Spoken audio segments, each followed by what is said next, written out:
You know, I thought I had seen it all as a parent. The tantrums, the sleepless nights, the weird things kids say out of nowhere. But this was different. This was something I can't explain, and I'm not sure I even want to try. It all started a few months ago when my son Liam, who's in 4th grade, started bringing home some unusual assignments. Now, I don't know if you've been around elementary school kids recently, but their homework is usually nothing more than math problems or spelling lists. Harmless stuff, right? Well, not Liam's. The first assignment didn't even seem that strange at first, at least, not until I sat down and really looked at it. It was a questionnaire titled, "If You Were Invisible for a Day." Cute enough, I thought at first. Liam had filled out some of it already by the time I saw it. Questions like, what would you do first? Or, how would you spend your time? Typical 4th grade daydreaming.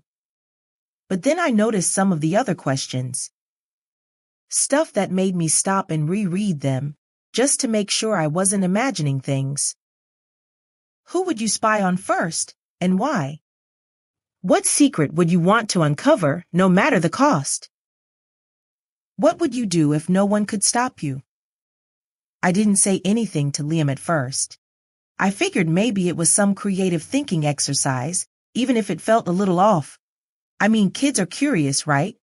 They've got wild imaginations. I shrugged it off. But it stuck with me, like an itch in the back of my mind. Then came the second assignment. This one was a writing prompt. Describe the scariest place you've ever dreamed about. I remember reading Liam's response while he sat at the kitchen table, munching on a peanut butter sandwich like it was the most normal thing in the world. He wrote about this dark, endless hallway. He said there were doors on either side, all of them locked, and the only sound was this faint whisper calling his name. He described the walls as being cracked and wet, like they were alive somehow. He even wrote that he felt like he wasn't alone, but he couldn't turn around to see what was behind him. Liam, I asked, keeping my voice casual, did you actually dream this? He just nodded without looking up from his sandwich. Yeah, he said. But I don't remember when. It's just what I saw when I closed my eyes. Now, I don't scare easily, but something about the way he said it, so calm, so matter-of-fact, sent a little chill up my spine. I told myself it was nothing, though. Kids dream weird stuff all the time, right? But things didn't stop there. The next week, Liam brought home another assignment. This one wasn't just weird, it was downright creepy. It was a hand-drawn map of our neighborhood, and his teacher had written instructions at the bottom. Mark the places where you feel the safest and where you feel the least safe.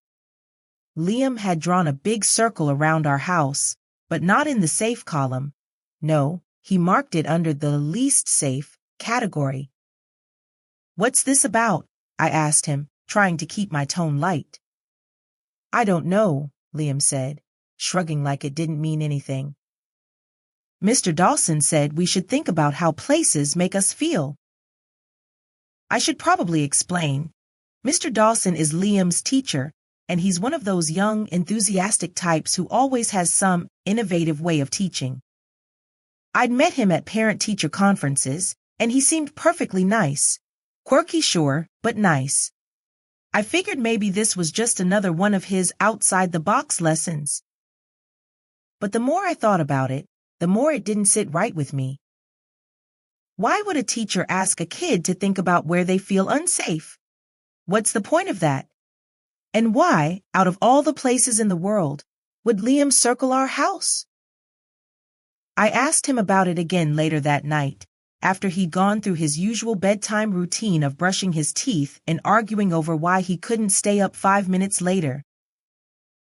Hey, buddy, I said, sitting on the edge of his bed. Why did you say the house makes you feel unsafe? Did something happen? Liam looked up at me, his big brown eyes so serious it almost broke my heart. It's not the house, he said. It's the man in my room. My stomach dropped. What man? I asked, trying not to sound as freaked out as I felt. He hesitated, like he was trying to find the right words. I don't know, he finally said. I can't see him, but I know he's there. He stands in the corner and whispers sometimes. I don't know what he's saying, though. I didn't know how to respond. I mean, what do you say to something like that? I told myself it was just a dream. Kids have active imaginations after all. But something about the way Liam said it, I don't know. It didn't feel like a dream. And it didn't stop there. The next morning, I was going through Liam's backpack to make sure he hadn't forgotten anything, and I found another piece of homework. This one wasn't an official assignment. It was just a loose sheet of paper, like something Liam had been doodling on. But it wasn't a doodle. It was a picture of our family, me, him, and his dog, Max. Except there was something else in the picture, too. A tall, shadowy figure standing in the background, watching us. I called Liam over and asked him about it. What's this? I said, trying to sound casual. Liam frowned, like he was confused. That's us, he said, pointing to the figures. Then his finger moved to the shadowy shape in the back. But I didn't draw that part. I don't know where that came from. You know how sometimes you convince yourself something isn't a big deal, just so you can sleep at night? That's exactly what I tried to do after I found that picture. I told myself Liam must have seen something on TV, or maybe his imagination was just running wild. Kids draw weird things sometimes, right? But deep down, I knew something wasn't adding up. The next morning, I decided to call the school and ask to meet with Mr. Dawson. I wasn't going to accuse him of anything, at least, not yet. I just wanted to figure out why my kids' assignments were getting so strange. When I walked into the school later that afternoon, everything seemed so normal. The hallways smelled like pencil shavings and cafeteria food, and kids were chattering and laughing as they rushed to their next classes. For a moment, I felt silly for even being there. Then I stepped into Mr. Dawson's classroom. It was empty when I arrived. The lights were off, but sunlight spilled through the blinds, casting long, slanted shadows across the room. The walls were covered in colorful posters, motivational quotes, science charts, and a timeline of historical events, all normal teacher stuff. But something felt off. I couldn't quite put my finger on it at first. Then I noticed the bulletin board in the back corner of the room. It was filled with papers, drawings, essays, and worksheets, all of them done by his students. I walked over to get a closer look, and that's when I felt my stomach flip. Every single paper had something wrong with it. One drawing showed a group of stick figures standing in what looked like a graveyard, with one figure lying flat on the ground, surrounded by red scribbles that I assumed were supposed to be blood. Another was an essay titled, "The Thing in My Closet," where a kid described hearing scratching sounds at night and seeing glowing eyes through the slats of the door. And then there was a worksheet where the instructions said, "Write about your biggest fear in as much detail as possible." I couldn't stop staring. These weren't just kids being creative. This was something else, something darker. "Can I help you with something?" The voice startled me so badly I nearly jumped out of my skin. I turned around to see Mr. Dawson standing in the doorway, smiling like he didn't have a care in the world. He was wearing one of those brightly colored button-down shirts that teachers seem to love, and his hair was neatly combed. If I didn't already feel so unsettled, I might have found him completely harmless. "Hi," I said, forcing a smile. "I just wanted to talk to you about Liam's homework assignments." "Of course," he said, stepping inside and closing the door behind him. "Liam's such a bright kid. I hope he's been enjoying the work." "Well, that's actually what I wanted to ask you about," I said carefully. "Some of the assignments, they've been a little unusual." I was just wondering what the purpose of them is. Mr. Dawson's smile didn't waver. Oh, I like to keep things interesting, he said. I believe kids learn best when they're engaged in creative, out-of-the-box thinking. Isn't that what we all want for our children? To push the limits of their imagination? I nodded, but something about the way he said push the limits made my skin crawl. Sure, I said, but some of the questions, like asking kids where they feel unsafe or to describe their nightmares, don't you think that's a little much for fourth graders? His smile faltered, just for a split second. If I hadn't been watching him so closely, I might have missed it. It's all harmless, he said, his tone just a little too dismissive. Kids are more resilient than we give them credit for, and besides, they love it. Don't you think Liam's been having fun? I didn't know how to respond to that. Of course Liam wasn't having fun. He'd been waking up screaming at night, for God's sake. But before I could press him further, Mr. Dawson clapped his hands together and said, I'd be happy to discuss this more, but I'm afraid I have a staff meeting in a few minutes. Perhaps we can continue this conversation another time. I knew I wasn't going to get any answers out of him. Not then, anyway. So I nodded, thanked him for his time, and walked out of the classroom. But I couldn't shake the feeling that something wasn't right about him. That night, things got worse. Liam woke me up at 2:30 in the morning, standing by my bed with tears streaming down his face. Mom, he whispered, his voice trembling. He's in my room again. I sat up so fast I nearly gave myself whiplash. Who's in your room? I asked, already reaching for my phone to call the police. The man, Liam said. The one in the corner. He won't stop whispering. I didn't know what to say. Part of me wanted to tell him it was just a nightmare, that everything was fine. But another part of me, the part that had seen that shadowy figure in his drawing, was too terrified to brush it off. I grabbed a flashlight from my bedside table and walked with Liam back to his room. It was dark and quiet, except for the soft hum of the air conditioner. I shone the flashlight into every corner, under the bed, and inside the closet. Nothing. There's no one here, sweetheart, I said, trying to keep my voice steady. You probably just had a bad dream. Liam didn't look convinced, but he climbed back into bed anyway. I sat with him until he fell asleep, my heart pounding the whole time. The next morning, I found something in Liam's backpack that made my blood run cold. It was another drawing, but this one was even worse than the last. It showed our house, with Liam and me standing in the front yard. But there was something else in the picture, a tall, dark figure standing just inside one of the windows, looking out at us. I turned the paper over and saw a note scrawled in Liam's handwriting. It said, "He says he's coming." I sat down at the kitchen table, my hands shaking so badly I could barely hold the paper. This wasn't just a bad dream. This wasn't just a creative assignment. Whatever was happening to Liam, it was real. And I had no idea how to stop it. I don't know if you've ever felt that kind of fear, the kind that settles in your chest like a heavy weight, making it hard to breathe, making you question every decision you've ever made. That's where I was, staring at that drawing, reading Liam's chilling note.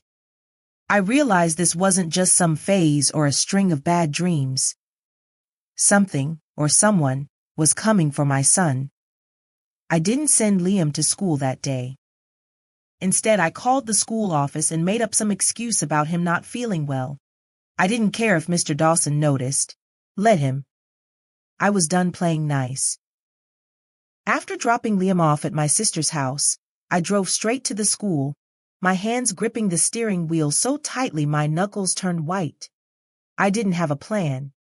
I just knew I needed answers, and I wasn't leaving until I got them. When I got to Mr. Dawson's classroom, I didn't bother knocking. I pushed the door open and stepped inside. He was there, sitting at his desk, flipping through a stack of papers like he didn't have a care in the world. When he saw me, that same infuriating smile spread across his face. "Ah, Liam's mom," he said. "What a surprise. Is everything okay?" "No," I said, slamming the door behind me. "Everything is not okay." I dropped the drawing onto his desk. "What the hell is this?" Mr. Dawson picked up the paper, his smile fading as he studied it. For a moment, I thought I saw something flash in his eyes, something cold and calculating. But then he set the paper down and looked up at me, his expression carefully neutral. "It's just a drawing," he said. "Kids have vivid imaginations. You'd be surprised how often they—" "Cut the crap," I snapped. "This isn't just a drawing. Liam said he's coming. Who is he? What's going on here?" For the first time, Mr. Dawson's mask slipped. His smile faded completely, and his eyes narrowed. "I think you need to calm down," he said, his voice low and measured. "Don't tell me to calm down," I shot back. "I know something's going on here, and I'm not leaving until you tell me what it is."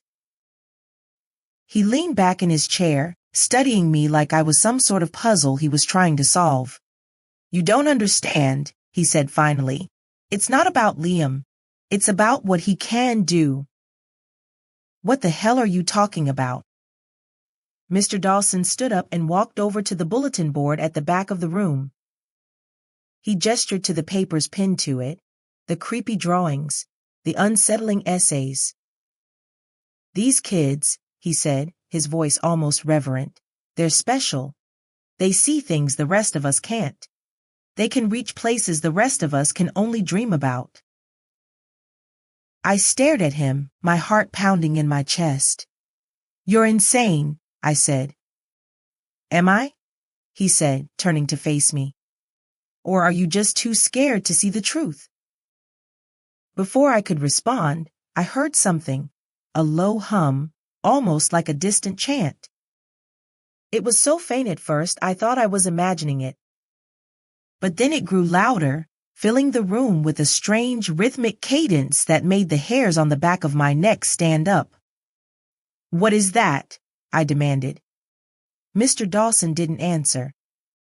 He just smiled, a cold, predatory smile that sent a chill down my spine. I followed the sound to a small door at the back of the classroom. It looked like a supply closet, but when I opened it, I found a narrow staircase leading down into darkness. "Where does this go?" I asked, my voice trembling.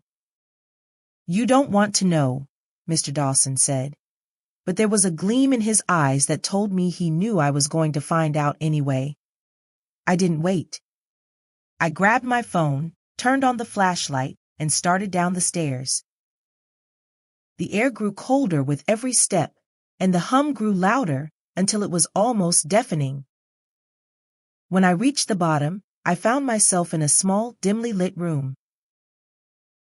The walls were covered in strange symbols, symbols I recognized from Liam's drawings. In the center of the room was a crude altar made of stone, and scattered around it were papers covered in children's handwriting. My heart stopped when I saw Liam's name scrawled across one of them. "What is this?" I whispered, my voice shaking. "This," Mr. Dawson said from behind me, "is the future." I spun around to face him, but before I could say anything, the room began to shake. The symbols on the walls started to glow, and a low, guttural growl filled the air. The growl grew louder, and then, suddenly, the shadows in the room began to move. They twisted and coiled, taking on a vaguely humanoid shape. Two glowing eyes appeared in the darkness, and I felt a wave of cold terror wash over me. The thing, whatever it was, looked directly at me. I couldn't move. I couldn't breathe. It was like the air had been sucked out of the room. "Liam," it said, its voice a deep, rumbling whisper. "Bring me Liam." No, I shouted, finally finding my voice. You can't have him. The entity laughed, a low, horrible sound that seemed to rattle my bones. He belongs to me, it said. They all do. I turned to Mr. Dawson, desperate for some kind of answer. How do I stop this? I demanded. He just smiled. You can't. But he was wrong. I don't know how I found the strength to do it, but I grabbed the papers with Liam's name on them and threw them onto the altar. Then I grabbed a nearby candle and set them on fire. The entity screamed, a horrible, ear-piercing sound that made my head feel like it was going to explode.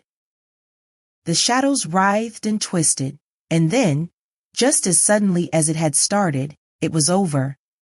The room fell silent, the symbols stopped glowing, and the entity was gone.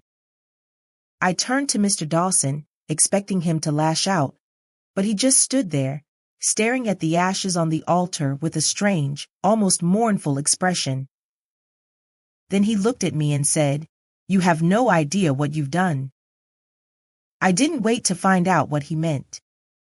I ran back up the stairs and out of the school, my heart pounding in my chest. I pulled Liam out of that school the next day. I didn't care what excuses I had to make or what hoops I had to jump through. I wasn't taking any chances. For a while, things seemed to go back to normal.